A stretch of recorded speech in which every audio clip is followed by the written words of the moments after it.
In the first two parts of this series, we reported that fine-tuning a language model on Marcus Aurelius changes its internal representations in structured, measurable ways. The individually interpretable features are mostly decorative. The real adaptation lives in coordinated groups of shared features. Co-activation clusters with thematic coherence, causal power, and two distinct encoding regimes.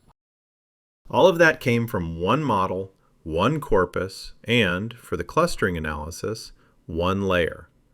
The obvious question was, does any of it hold up when you change the conditions? This episode covers two tests. We changed the layer, then we changed the domain entirely. The short version, the pattern holds, and the new domain reveals organizational structure we couldn't have seen with Marcus alone. Let's start with the layer change. Everything in the second newsletter was analyzed at layer 22 of a 28-layer model. We'd trained crosscoders at layer 16 as well, but hadn't fully analyzed the clustering. So we ran identical clustering on layer 16's shared features. 211 features across 779 evaluation chunks. K-means with K equals 5. Same procedure as before. The two-regime pattern replicates. Layer 16 has its own tight circuit. 11 features, 3 principal components for 95% of variance, PC1 explaining 86%. That's the same kind of object as the tight circuit at layer 22, a small set of features moving in near lockstep. And the remaining clusters are loose coalitions, just as before. But the thematic content shifts between layers. At layer 16, the dominant cluster fires on passages about death, dissolution, and acceptance, Stoic cosmology at its most concrete. Another major cluster fires on practical ethics and biographical exemplars. A third loose coalition, 52 features, encodes cosmological and governance passages at moderate intensity. At layer 22, the dominant clusters handled abstract reasoning and obligation. The model distributes different philosophical material to different depths, concrete and practical at mid-depth, abstract and principled in the late layers. There's also an interesting difference in the individual LoRA-specific features.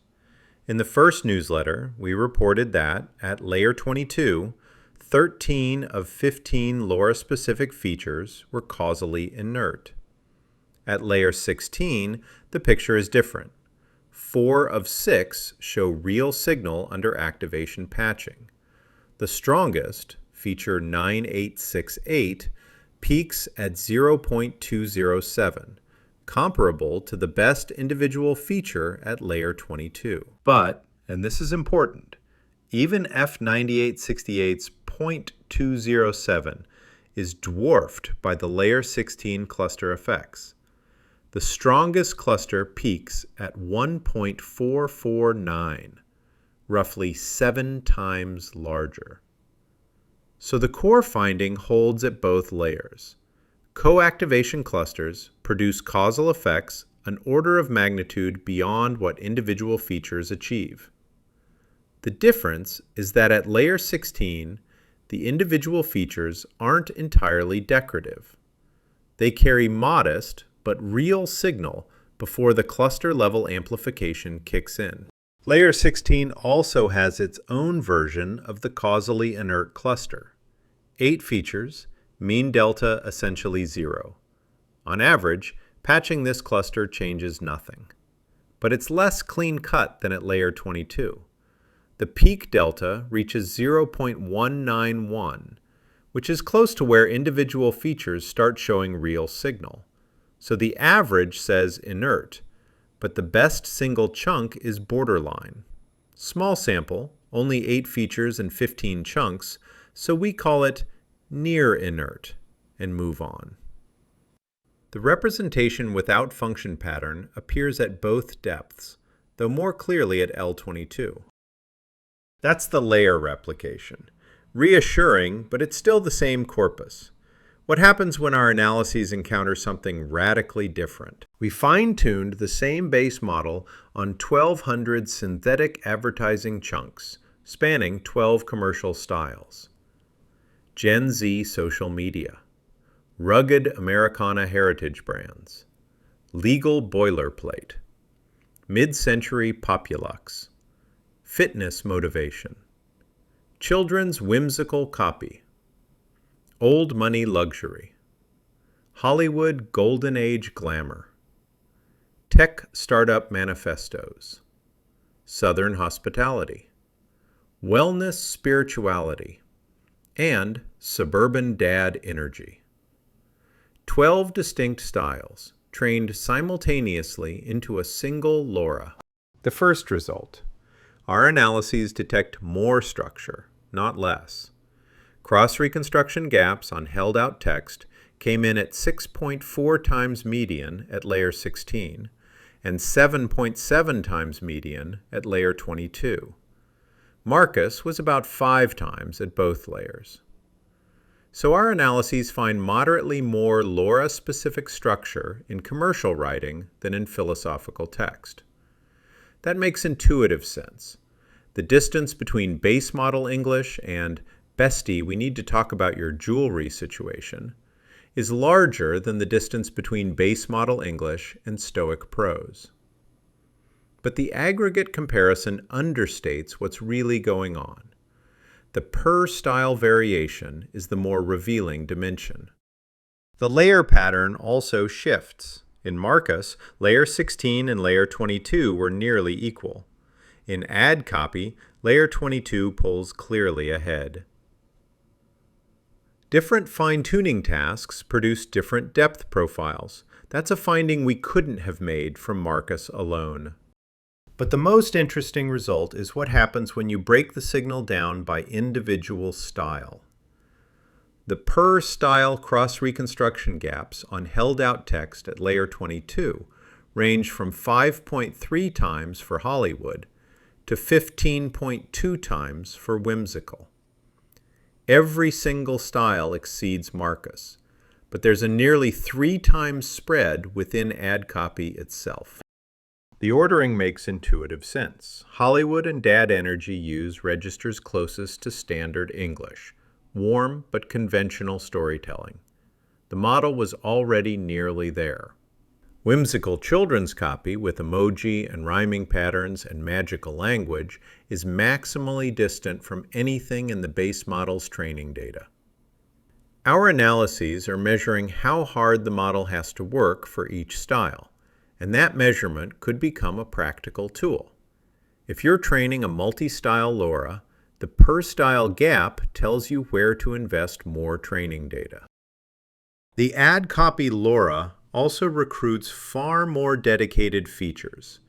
Marcus had 15 LoRA-specific features at layer 22, about 5% of all active features. Ad copy has 81, about 12%. When the task is more complex, 12 styles instead of 1, the model builds more specialized machinery. Now the clustering.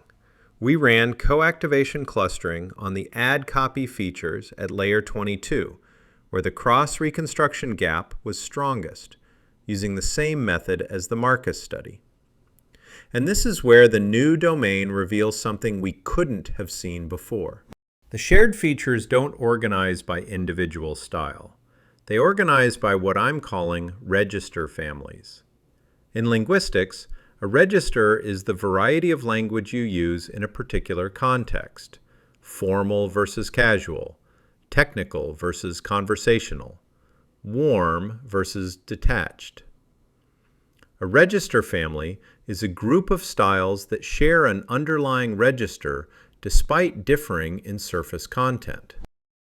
The largest cluster, 134 features, groups Southern, Americana, Hollywood, dad energy, and wellness. These are the warm, narrative, voice-driven styles. The second largest, 107 features, groups high-end, legal, populux, fitness bro, and Hollywood, the formal and structured styles. A third cluster groups whimsical, generic ad copy, Southern, and dad energy, the playful and casual registers. The key insight: the LoRA doesn't maintain 12 separate toolkits for 12 styles. It maintains a smaller number of register-level toolkits and combines them. Southern copy draws from the warm cluster and the playful cluster.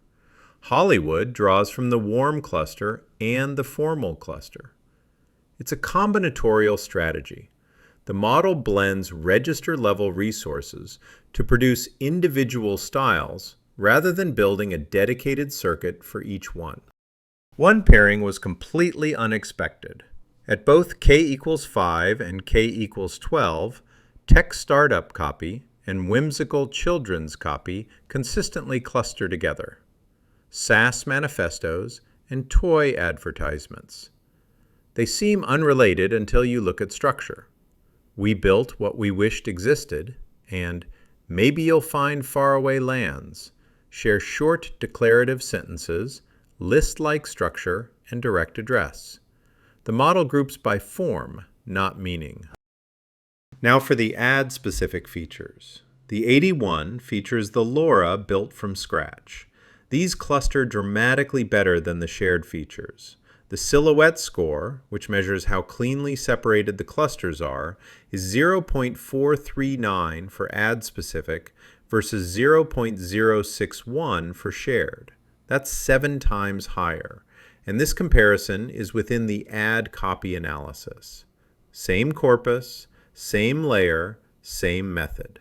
The only thing that changes is whether the features were borrowed from the base model or created during fine-tuning. Marcus's shared feature silhouette of 0.119 falls between the two. Why the gap? Shared features were originally trained to represent general English. The LoRA is repurposing them for ad copy, so their co-activation patterns are noisy. A feature that encodes formal sentence structure might fire on legal boilerplate and high-end and populux, because all three use formal syntax. That overlap blurs the cluster boundaries. Ad-specific features were created during fine-tuning specifically to handle what the base model couldn't already do. They were born specialized, so they cluster cleanly. The poster child. One cluster of 8 ad-specific features maps whimsical copy at 100 out of 100 chunks. Perfect recall.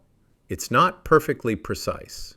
Southern at 7 chunks and Tech Startup at 6 also activate the cluster, so precision is about 88%. But for an unsupervised method with no style labels, that's striking. The LoRA built a near-dedicated circuit specifically for children's advertising. The tight circuit versus loose coalition pattern replicates as well, with a new structural finding. In the shared features, it's the same ratio as Marcus, 1 tight cluster out of 5. But in the ad-specific features, the ratio flips. 3 of 5 clusters are tight. When the LoRA creates its own features, it tends to create compact, low-dimensional circuits. When it borrows features from the base model, it assembles them into high-dimensional coalitions. Feature origin predicts encoding strategy. And yes, the ad-specific features produce their own inert cluster. 11 features, PC1 of 97%, mean delta of negative 0.007. Tight, confident, causally dead. The shared feature tight cluster is also near inert. 7 features, mean delta of negative 0.002. So representation without function now appears in Marcus at layer 22, Marcus at layer 16, and in both the shared and purpose-built features of the ad copy LoRA. Whatever gradient descent is doing when it creates these clusters, it does it reliably across corpora, layers, and feature types. 5 takeaways. 1. The right unit of analysis is the group, and that finding generalizes. It now holds across 2 corpora and 2 layers, on tasks ranging from ancient philosophy to children's advertising. 2. Different tasks produce different depth profiles. Marcus distributes evenly between layers. Add copy concentrates in the late layer. The depth distribution of LoRA adaptation varies with the task. 3. The LoRA adapts its strategy to the task's complexity. Marcus is a single philosophical voice, and the LoRA handled it mostly by redirecting features the base model already had. Only about 5% of active features were LoRA specific. Add copy is 12 styles at once, and the LoRA built far more of its own machinery. Over 12% of active features are LoRA specific, more than double the proportion. Those purpose-built features also cluster 7 times more cleanly than the borrowed ones, because they were specialized from the start. The adaptation strategy scales with how much the target task diverges from what the base model already knows. 4. The model organizes by form, not content. The LoRA builds toolkits per register and combines them. Text startup copy and children's copy share a cluster because they share syntactic structure, not meaning. The internal organization of stylistic adaptation is fundamentally structural, not semantic. 5. Representation without function is universal. Every corpus, at every layer tested, in both shared and purpose-built features, produces at least one cluster that fires confidently and contributes nothing causally. This is too consistent to be accidental. The most pressing open question: does this structure hold in a completely different text within the same philosophical tradition? We've shown it replicates across layers and across domains. The within-tradition comparison, same type of content, different author, different voice, is the test we're running next. If you want the full numbers, all the charts, and the per-style breakdowns, the complete write-up is on our Substack. This work was a collaboration with John Holman. I'm Archivir Blackwell, and this has been Inside the Black Box.